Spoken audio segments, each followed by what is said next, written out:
विश्व गीता संस्थान द्वारा रविवार को होटल किरदा में आयोजित पत्रकार वार्ता में विश्व हिंदू परिषद के केंद्रीय कार्यकारिणी के सदस्य एवं विश्व गीता संस्थान के संस्थापक आचार्य राधाकृष्ण मनोड़ी ने बताया कि अपनी प्राचीन संस्कृति को अक्षुण्ण रखने के लिए हमें मिलजुल कर प्रयास करने होंगे।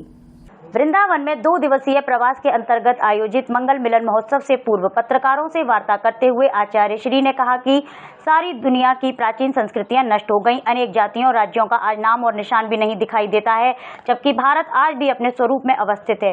दुनिया में जितनी भी विद्याएं हैं, कलाएं हैं, शास्त्र हैं, साहित्य हैं, उन सब के अनुसंधाता हमारे पूज्य ऋषि मुनि हैं। आज समाज में संस्कारों के अभाव में समाज का निरंतर पतन होता जा रहा है।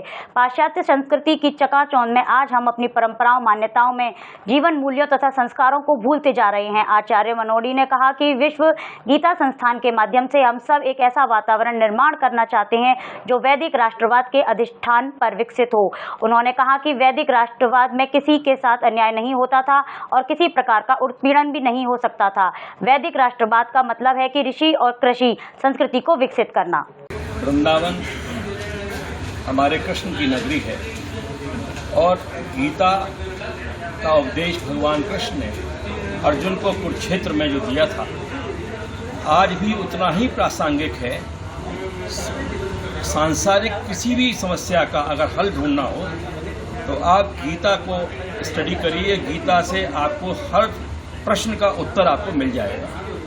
भगवान कृष्ण ने अर्जुन को कुरुक्षेत्र के मैदान में जो उपदेश दिया था उसको संजय ने पूरा उसको लिखा और चूंकि श्री हनुमान जी महाराज स्वयं उस रथ पर उस जो पताका पर विद्यमान थे, तो हनुमान जी ने चूंकि वो रथ के ऊपर थे, हालांकि भगवान कृष्ण जो उपदेश दिए उस समय भगवान कृष्ण ने अर्जुन को उपदेश दिया, लेकिन हनुमान जी ने उसका प्रायश्चित करने के लिए कि चूंकि हनुमान जी ऊपर बैठे हुए थे, हनुमान भाष्य प्रकाशित हुआ है जो हनुमान जी की स्वयं की भाषा में उन्होंने है। तो ऐसा ग्रंथ जो हनुमान जी के द्वारा और भगवान कृष्ण के द्वारा स्वयं जिसका वर्णन किया गया हो, मैं समझता हूं कि इससे उत्तम कोई ग्रंथ नहीं हो सकता। हमारे भारत वर्ष में क्या पूरे विश्व में जितने सनातनी हैं सबके लिए आवश्यक है कि गीता का लोग अध्ययन करें। गीता का अध्ययन करने के साथ साथ उसमें दिए गए उपदेशों को अपने जीवन में उतारें। आज चूँकि राम जन्मोत्सव है तो हम लोगों ने आज श्री रामचरितमानस का अखंड पारायण करके रामचरितमानस की प्रत्येक चौपाई अपने आप में सिद्ध एक मंत्र है, तो हम लोगों ने इसको भी आज रियलाइज किया है। और जहाँ श्री रामचरितमानस का पाठ होता है, हनुमान जी स्वयं वहाँ विराजमान होते हैं, तो ऐसी अनुभूति आज हम लोगों को यहाँ पर मिली है।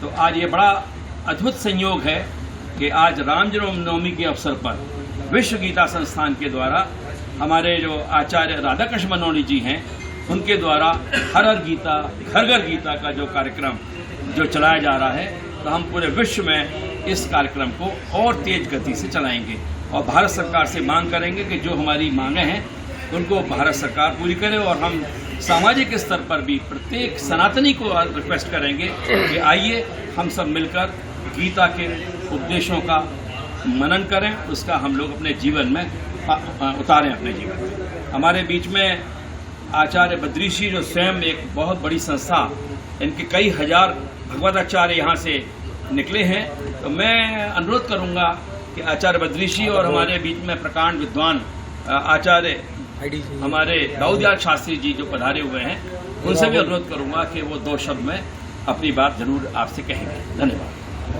इससे ज़्यादा सुखद विषय क्या हो सकता है कि हम आप और भारत की सारी सनातन प्रेमी जनता जो है वो भगवान राम के भव्य मंदिर का दर्शन कर रही है और आज का दिन तो इसके लिए बहुत शुभ है। तो मैं सबको बधाई देता हूं और मैं भी इसका भागीदार हूं, इसके लिए मुझे भी अच्छा लगता है। राम मंदिर निर्माण का आपने जजमेंट दिया था और आज एक आस्था का केंद्र बना है, क्या कुछ कहेंगे, कैसा अनुभव होता है? देखिए, जब फैसला दिया था तो वही मुकदमा था और उसके लिए जब हम फैसला देते हैं, जज की तरह कार्य करते हैं, तो हम ना हिंदू होते हैं, ना मुसलमान होते हैं, ना सिख होते हैं, सब जज होते हैं।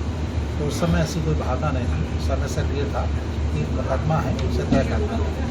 हाँ, आज मैं ये कह सकता हूँ कि मैं अपने को धन्य समझता हूँ कि ऐसे मामले में, इतने बड़े मामले में जिसमें कोई हाथ नहीं लगाना चाहता था और दुनिया में ऐसा कोई दूसरा मुकदमा हुआ भी नहीं जो इस तरीके का तय हुआ हो, वो धार्मिक मामला अदालत से तय हुआ और मैं उसमें भागीदार हूँ। इसके लिए मामले को धन्यवाद करता हूँ। श्री कृष्ण की जन्मभूमि में आया श्री कृष्ण जन्मभूमि विवाद भी कोर्ट में चल रहा है, उसको लेकर क्या कहेंगे आप?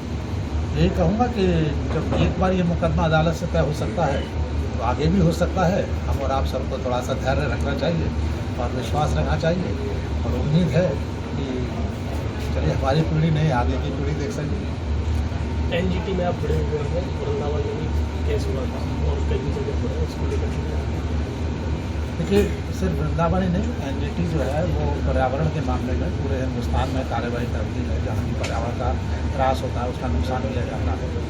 और वृंदावन में मुझे अच्छा लगा, यहाँ भी लोगों के इस बारे में लोग काफ़ी जागरूक हैं कि एनजीटी के आदेशों से काफ़ी काम हुआ है, काफ़ी जगह सफाई हुई है, काफ़ी अच्छी काम हुई है। और जहाँ जहाँ भी कहीं इस तरीके की शिकायत भी आती है, इससे पता लगता है कि कुछ गलत होता है, तो एनजीटी जो है पूरी गंभीरता से कार्य कर रही है। लेकिन हाँ, ये मैं जरूर कहना चाहूँगा कि इसमें हमें जनता की भी भागीदारी की आवश्यकता है और सरकार के सहयोग की भी आवश्यकता है। एनजीटी का आदेश है खादर में किसी भी तरह कोई विकास ना हो, लेकिन उसके बाद भी कुछ भूमाफिया वहाँ कॉलोनी बना रही हैं, अन्य विकास कर रहे हैं, इस पर आप क्या कहेंगे? थोड़ी सी दिक्कत क्या है कि एनजीटी के पास जो है आदेश करने का तो अधिकार है, लेकिन उसको लागू कराने का जो अधिकार है वो अल्टीमेटली जो है वो एग्जीक्यूटिव के पास ही है, उन्हीं को करना पड़ता है। वहाँ थोड़ी सी भीड़ हो जाती है। एनजीटी के पास उन अधिकारों की थोड़ी सी कमी है, तो वो आदेशों को लागू कराने में ये सरकार का रोल आ जाता है, वो सरकार की बात आ जाती है। तो जिन जगह पे आदेश हुए हैं वो लागू नहीं हुए हैं, वहाँ पे थोड़ा सा आपको सरकार को भी हिलाना पड़ेगा। लेकिन सरकार से क्या कहेंगे अगर आपके पास कमी है तो? हमारे पास अधिकार ना, हम कंटेम्प्ट कर सकते हैं, ना किसी को जेल भेज सकते हैं, एनजीटी नहीं भेज सकता, हमारे पास अधिकार नहीं है, वो मजिस्ट्रेट के पास है। एनजीटी के आदेश की अवहेलना एक अपराध है, लेकिन वो मजिस्ट्रेट कर सकता है।